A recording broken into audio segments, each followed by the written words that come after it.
Have you ever heard of somebody who abducts little boys? Room below's got some horrible smells. We don't want to go in there.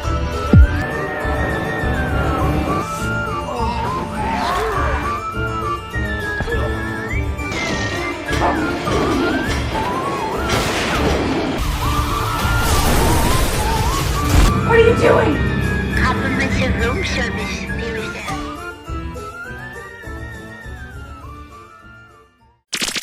Hello and welcome to another Dollar Store Drive-In. I'm your host, Laura. I'm Joel. And we're the Newly Deads. If this is your first time watching us, welcome to the show. This is a half-hour chat show where we talk about a movie that we've watched. If this is not your first time watching, welcome back. We appreciate you joining us every week. This is not the only thing that we do. So you can also, we do upload it to Spotify, so you can listen to this as a podcast as well. So if you're listening to this, I highly recommend that you check us out on our website. thenewlydeads.com is where you can find all the information about our show. Also, the other types of YouTube videos that we do. So we do unboxing. Actually, Mr. Newly Dead does unboxing videos. We do snack videos. We do coffee reviews sometimes. Yeah, they don't really happen as much as they used to. But yeah, we're always trying to do something new and different. But yeah, you can find all that information on our website, thenewlydeads.com. He also writes a blog post where he reviews movies. He's a brilliant cinephile, so I would highly recommend checking it out and listening to him. I also wanted to say happy October. This is our favorite month, and we're excited to do something a little different this month. So we're going to get into that here in a second. But anyways, yes. So Dollar Store Drive-In is this is our usual way that we do it, is the movie needs to be under $5. It needs to be a horror, thriller, or sci-fi genre movie, and it needs to be a movie that neither of us have ever watched. Part of the criteria usually is that we need to find the movie out in the wild. Sometimes it's gifted to us. Sometimes we come across it at a thrift store or the Dollar Tree when they used to sell movies. But this month, it's a little bit different. So since it's October and Halloween season, this is our favorite time of year. We actually got married on Halloween. Yep, so coming up on 5 years. So we decided to do Halloween-themed movies, and it's a little hard to kind of just pick things out of the wild for that. So Mr. Newly Dead decided to go on and find either free or low cost ways for people to watch the videos with us if they wanted to. So he found most of them on Tubi TV, I believe. All of them you can watch streaming on Tubi TV. But this week we watched something called Haunt Season. How did you find that? I went to Tubi and I did a search for Halloween, and then I looked at all the movies, found it was interesting, watched the trailer without the sound, bits and pieces of it just to get a feel for it, and then curated them, randomized them, and here we are. Cool. And then he just chooses them for me and I get to watch them, and then he does all the editing. I feel like, and I sit here and I talk to you fine fellows and ladies, lads, ladies, right? Ladies, and gentle thems. Yeah. So yeah, this is going to be a little bit different. We don't actually have a synopsis for you this week. Oh yeah, it's on the phone. Yeah, right. Look it up last time. Yeah. For Haunt Season. Yeah. I mean, I can do what I used to do and do like a makeup one. Remember the movie? I do remember the movie. Oh. A group of haunters haunt a local. It's a haunted house. So, running a haunted house, and something goes amok when the haunters are being stalked by a serial killer slasher. Yeah. So that's pretty much it for the synopsis. I know it's not very long. Sorry about that. But am I missing anything? I feel like I just went through that really fast. Well, since the event's over, we did finish our Witches Market. So thank you for everyone who came out and said hello. I don't think we found anybody that watched us, but we did see a bunch of our local artist friends and makers and things like that. And we had 178 vendors show up. This is not our event, it's an event that we attend. So that was put on by the lovely folks at Wolf Hollow Oddities here in Rockford, Illinois. Every year they do the Witches Market. It's usually the first Saturday of October. So yeah, it went really well. It was a really hot day, unfortunately. So it was like, I don't know, 89 degrees or something like that. But we kept cool. We had a little fan in our booth and sold some art. I focus a lot on ghosties and stuff like that. And Mr. Newly Dead does a variety of fun monsters. One of them is the Halloweener sticker that he did this year.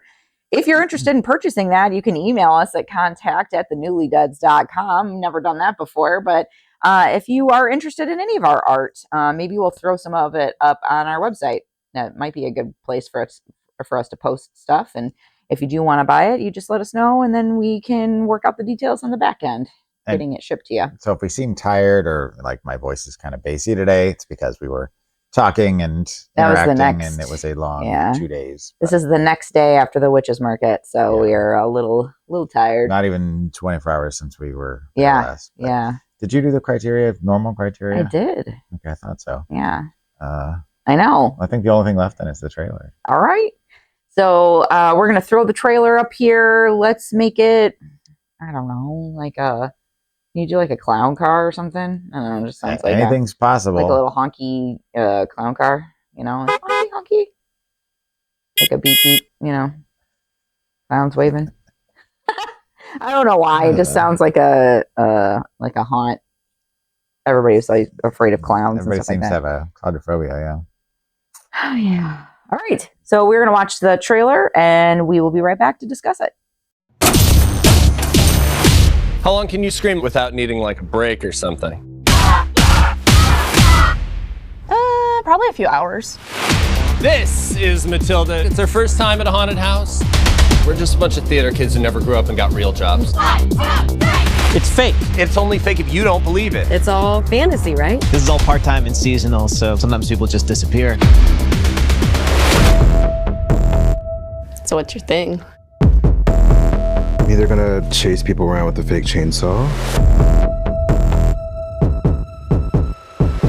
or I'm gonna chase around with a real one. Oh.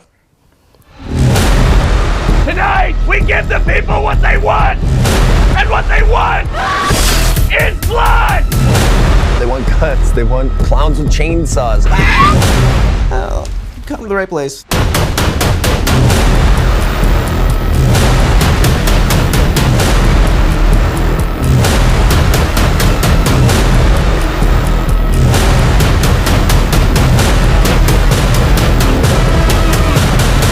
Are you ready to die?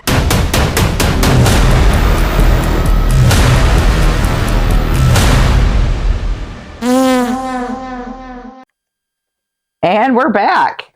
And Mr. Newly Dead has some notes, so I'm going to let him take over this part of the show. All right, so whenever we watch a film, I will take notes digitally as we watch to give us a guideline and to kind of give us some high points, beats, plot points, etc., etc. And then at the end of the year, Mr. Newly Dead will collect them all into a flip book, put them on the aforementioned website, and you can go check out 23s and 24s.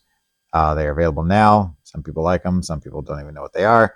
But if you want to kind of see behind the curtain, there you go. There's some fun little drawings. I do drawings in there too. So at this point, Mr. Newly Dead this year is committed to do the same thing except analogically. I know that's not a word, but I like saying it because it's fun. So far, so good. Done it 100% of the time so far. She is on the ball, as it were. So let me show you what I've got here and try and cover up what's going on for the future because you don't know yet. He drew a ghost also and a cute little jack-o'-lantern, but he looks kind of annoyed. Yeah, he's annoyed. kind of like... He's like, I don't know. like meh, like a meh face. I don't know. Yeah, and I drew a pumpkin and a ghost also. Yeah, weird. Yeah, my brain. Yeah, but mine's coming out of like a weird container. Looks I like don't know what that was about. a beehive. Yeah, I know. Almost. Yeah, Maybe that's why he's like, "Whoa." And I wrote haunt season, kind of big. And blood and guts. Yeah, that's blood. Oh right, and then you respond with guts. You're supposed to say guts. Yeah. Yeah. About that. I'm like I said, a little tired. So anyway, Haunt season is from 2024. Most of the movies for this month, the 4 weeks of the Halloween, I forget what I called it. Spooktacular. Something. That's what we did last year. Mm. The horrors of Halloween. Yes. Halloween Hoedown are pretty new. I think the oldest one is maybe 2018. But anyway, so this is currently sitting at 4.9 out of 10 on the Internet Movie Database. This is written and directed by Jake Jarvie, who is known for something called The Girl from 2006. The X's of Christmas Past, which is coming soon. So look for that this holiday season. Oh, we should watch that for, yeah. It's not out. I don't know where it's at. I think it's in post-production. Oh. Some shorts and TV stuff. And then he did write something that is not something he directed called Disgruntled, which sounds like, how people get sometimes. This stars. Sarah Elizabeth was actually the star. I had to add her at the end because I was trying to find people that actually had credits, because a lot of the people in this film this was their first film, or they hadn't done much else to speak of other than maybe like short films, probably because they're students or they're theater people. But she was the star, and this is her only credit. Like, she had 0 other credits other than this. That was it. Nothing else. And she led the movie. Yeah. We've also got Anna Dragovich, who's done some short films, and she's got some upcoming things, but again, no credits. Adam Hinkle, who was in the I'm going to forget his name now. The movie was called In the Company of Men, and it was directed by a guy that I enjoy his films, but they're a little hard to watch because he seems to be kind of, I don't want to call him misogynistic, but the films sometimes seem to be a little, but he's a good filmmaker, but the films are sometimes, he's the guy that introduced the world to Aaron Eckhart, which was in the Company of Men, which is a very dark comedy, ? Anyway, he also did something called Coffee, and then he was in some TV and short films. We've got Caitlin Stack, who was in Dark Winter, which is probably what's headed to us this year. I Dream of a Psychopomp, not a psychopath, a psychopomp. I don't know what that means. Pomp? P-O-M-P. Yeah, I double checked it. Evil Lurks, not to be confused with When Evil Lurks, which is a different movie. And Old Sins, which I guess if you commit a sin and it's in the past, then it's an old sin, right? This also stars Brent Brentley, Parents Were Cruel, who is in Alien Hunt, which sounds like something we should probably add to the queue. The Moment, Part 1, The Party. A lot of a title there. And Whiskey Run, which you know what happens after you go on a whiskey run. Don't say it. And finally, Jeremy Warner, which I know a guy named Jeremy Warner, who was in Just Visiting, which is the Jean Reno French farce. It was the Americanized version, where he's like a knight from medieval times. It comes to modern day, like it's like the 90s. There was a French version, and then there was an American version. The American version did not do as well as the French version, but Jean Reno is a real nice clerk. Vengeance, which is the I'm too tired to remember names. BJ Novak's film. Oh. He was in that. He was in The Unseen, which is a bad title for a movie because you want people to see it. Reporting for Christmas, which again sounds like something that needs to be on the list at some point. And then a whole hell of a lot of other Christmas movies. Like, just, it's Christmas all year round for Jeremy Warner. All right. At this point, Mrs. Newly Dead turns to me and she says, "What you think?" So let's find out, because this is an interesting thing. Yeah, because we didn't really, I don't know how you felt about it. I've got thoughts. So right from the get-go, it was a very colorful film. Like, they had a very colorful palette, which is kind of what caught my eye when I first saw it. I thought it looked visually interesting. It had kind of an 80s vibe to it, with some neons, pastels. It was very bright and kind of well lit. And one of the things that was not in that we didn't discuss earlier on in the the synopsis is that the kind of the hook for the movie is that the person that's doing the killing is killing all of the haunters in the way that they are in the haunt. So like, if they're killed by a chainsaw, they get killed by a chainsaw. If they're on a rack and they get their throat slit, they get their throat slit. Like, those aren't exact examples, but you get the point. Get hit by a hammer, you get hit by a hammer. Exactly. So depending on what their way was they died in the haunt, that's how the killer was killing them in the movie, which was interesting hook. I don't think I've seen that before. Sometimes the film felt, I don't know how much experience Jake Jarvie has beyond this. I mean, I know I read his credits, but I don't know if he made other things that didn't make the IMDb, but the pacing on it was a little off. Like there were some parts that were really like well edited, and then there was other parts where it just dragged on, and I'm like, why is this scene still going on? Like, they're bowling and like they're showing them bowl for like 5 minutes. I'm like, you just need to establish they're at the alley, show somebody throw a strike or a spare or a gutter ball, have them all cheer, and then cut to them talking about whatever they're there to talk about, and move on to the next right scene.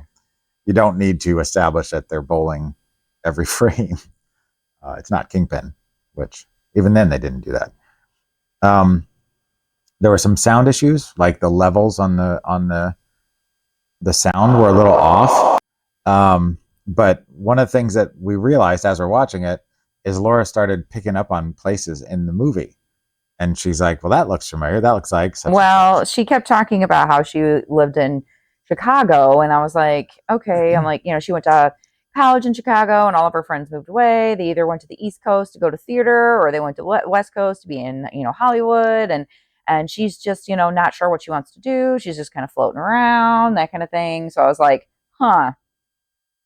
I'm like, where did they shoot this? And he's like, I don't know. And then, she just kept mentioning Chicagoland, but like, and we're near, we're an hour and a half north of Chicago. So yeah. And it looked like, more country, because like she was like sleeping in her car, and I'm like, well, that's not Chicago. I'm like, Chicago, there's no like green space that's that big, forest preserves that'll let you do that. Yeah. And then she ended up like looking at like a roller coaster kind of thing, and I was like, oh, I'm like, that kind of looks like Six Flags. And then so I was like, oh, I bet they're in Gurnee. And then she's like driving down the road, and sure enough, you see like on one of the water towers it said GUR, and I was like, they are in Gurnee, so that's not that far from us at all. And then she went to that mall, and you're like, hey, I think Spring Hill Mall. I'm pretty sure maybe it was Spring Hill Mall, or like it might have been a different mall, because I think Spring Hill might be closed now. But yeah. And this was probably filmed in 2023 or 2024. Right. So yeah, I think it was open then. So. But it was interesting. Weird. It was kind of close to home. Yeah, that's one of the things I liked about it. I was like, my number one thing was like, it's from Gurnee. I'm like, I've been there. I've been to, the funny thing was that they were talking about the, Six Flags, but they were calling it like the carnival or theme park or something. They said something, and they're like, how it's closed for the season. I was like, it sure is not. Like, Great America, Six Flags is famous for doing their big like Halloween stuff, and it's Fright Fest or whatever, I think is what they call it. Probably some rights issues, maybe.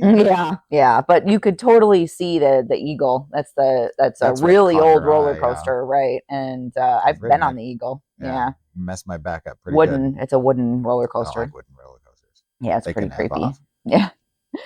So I don't know. It was like nostalgia, kind of feeling when I was watching it. I'm like, well, it's close to home. I'm like, yeah. Well, and how many films can say we shot in or around Gurnee, Illinois? Yeah, exactly. Not many. Probably cheap though. Right. So then another thing that I noticed that I don't know, we talked about, I think a little bit, was that after the killer killed the people, like the bodies just disappeared, and we couldn't figure out, because they're in a haunt, and so there's lots of people going in and out of the haunt at all times, except when they're closed. And they killed the people typically after hours, but then after they killed the person, then it's like, where'd they hide the body? Because it's going to start to smell, especially after you kind of find out a at the end. 3-day window. But then right at the end you figure it out, but prior to that you're like, because in slasher movies one of the tropes is they stage the body, so then at the big final scene with the final girl or final guy, they're going through all the places that they've been up to that point, and the bodies keep falling down from places or popping out of places. And right. It's just a trope. That's a normal, yeah. Like Halloween was one of the first. Like everything was. Black Christmas did it. Yeah. So that did happen, but I guess for some reason it just stood out to me more. Like in Halloween, I'm never like, hey, where did, Ben Tramer's body go? Well, I knew where that went. That went to the morgue. police killed him. But anyway, Yeah. you get the point. So it was low budget, but I felt like it was above average for being low budget. One of the characters, or the killer, which we won't give away the killer because it's a new movie and I think we might recommend it. He referred to Halloween as Diet Darkness. And what he meant is that he was very, or she, I should say, they, was very into the kind of the darker side of it, the more traditional aspects of Halloween. And They don't like the cutesy. right, they felt like it had kind of become too commercial, too cute, too, like, yay, it's Halloween. And Trunk or treaty. so I thought that was a fun way of describing it, right? That it's Diet Darkness. Then once they revealed the killer, I said, I'm still not clear on the markings. Oh, yeah, the killer, every time before they killed somebody, they marked them. They put a thing of blood on the back of their neck. And they explain it later on, but it's like, I felt like it was a weird kind of like, somebody was like, this is a cool idea, but I don't know that it was really that cool. Yeah. So I don't know if it was as Because it kind cool of as fell off a little bit. Yeah. it got a little dork at the end. I wrote that specifically, DOARK, dork. The bowling ball bit was a little nasty also. Yeah. And then it felt like once the killer's revealed, the motives are revealed, you see where all the bodies ended up, and then all of a sudden it's just like, boom, over. Like, it was really a very abrupt ending, I felt like Yeah. way too fast for all the buildup. But overall, I mean, do you want to give our final thoughts, or do you have? Yeah, I'm down for final thoughts. Okay. What's your final thoughts? My final thoughts are: I thought it was a decent little flick, good, decent acting. Illinois pumpkins and Halloween. What more can you ask for? It's true, because the Midwest and Halloween go hand in hand. They do. So my final thoughts were: give credit where credit is due. You did a thing, and it was overall pretty good. Yeah. What'd you give it for your score? I'm gonna say out of guts. Oh, how am I going to put that on the screen tastefully? Oh, I know. So that might be a little esoteric. Anyway, this is me talking to myself about something that you don't need to know about. So maybe I'll edit that out. I won't.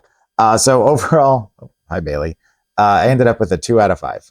Oh, I gave it a 4.5 out of 5. Whoa. I really liked it. You went high on that. Yeah. I really liked it, but I also felt like the things that were kind of short on it fell a little too short, and maybe I was being a little too hard on it. I don't know, but I did make a note here that, I would be really curious to see what Jake Jarvie does next, because I feel like if this is him on a low budget, kind of working with what he had in Gurnee, Illinois, then if he gets a little more money and has a little bit more room to play, I think he could, and a tighter editor. He needs a better editor.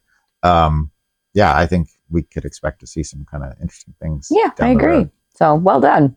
Well done. Yeah, he reminds me kind of I shouldn't say things before I think of the name of the person, because now I'm like, oh, what's their name? Oh yeah, that guy that's making big budget movies now that made The Guest. I'll put it up here. he filmed The Guest. Oh, Adam Wingard was the same kind of thing. If you've ever seen The Guest, that should have been my recommendation. I'm going to throw that in there as a secondary recommendation. If you ever want to see an action movie that was made by a horror director that feels like a horror movie, but it's an action movie, check out The Guest with Dan Stevens, because that ending scene where they have a school haunt is very much like what this wanted to be, but like 7 years ago. So anyway, that's not my recommendation. So if you want to ask me what my recommendation was, sorry. Yes, what is your recommendation? If they don't want to watch this movie, what do you recommend? I had a couple of thoughts on it, and I wish I would have thought of The Guest, but I'm not going with that. I'm going with my original suggestion, which was 2018's Rooster Teeth's Hellfest, which we did watch. We did. Which takes place at a more of a Great America style haunt, where there is a killer that is going around killing people out of a group of friends that go to the Hellfest, and they're dressed in kind of a devilly mask, I believe. Mm-hmm. But it feels very similar to this, just on a bigger budget, it felt like. And Rooster Teeth are the people behind Red and Blue, the Halo comedy show. And this was their kind of foray into doing something a little bigger. Yeah. They're like a video game maker, right? They did like animated stuff, I think. And then they also did mostly animated stuff. A friend of mine's daughter went and did an internship there Yeah. when they were in school. And I don't think they exist anymore, actually. But Hellfest was decent. You know, Yeah. it was above average, and it feels very much like a partner to this film. Yeah. Awesome. So what are we watching next week? Because I got to look it up on my phone. That's why I All grabbed right. my phone. So this is going to sound bad, but if you are familiar with Russ Meyer films, which I don't know how many of you are, but then this title might sound familiar to you. So next week we're watching 2017's Halloween Pussy Trap Kill Kill. Really? Yeah. So there is a Russ Meyer film that most people know, especially if you're a fan of 80s metal. You might be familiar with this one, Faster Pussycat Kill Kill, which Russ Meyer made really well done movies that don't get enough credit, but they featured very large endowed women, typically kind of in action-y type scenarios. He was an expert filmmaker, but because he did exploitation stuff, he kind of got lumped into a category of kind of lowbrow, not very good filmmaking. He's getting a resurgence. Severin has started releasing all of his films. He used to put them out himself. You could call him up and he'd say, "Hey, I'll get you my films," and he'd ship them out to you. But now he's got some distribution.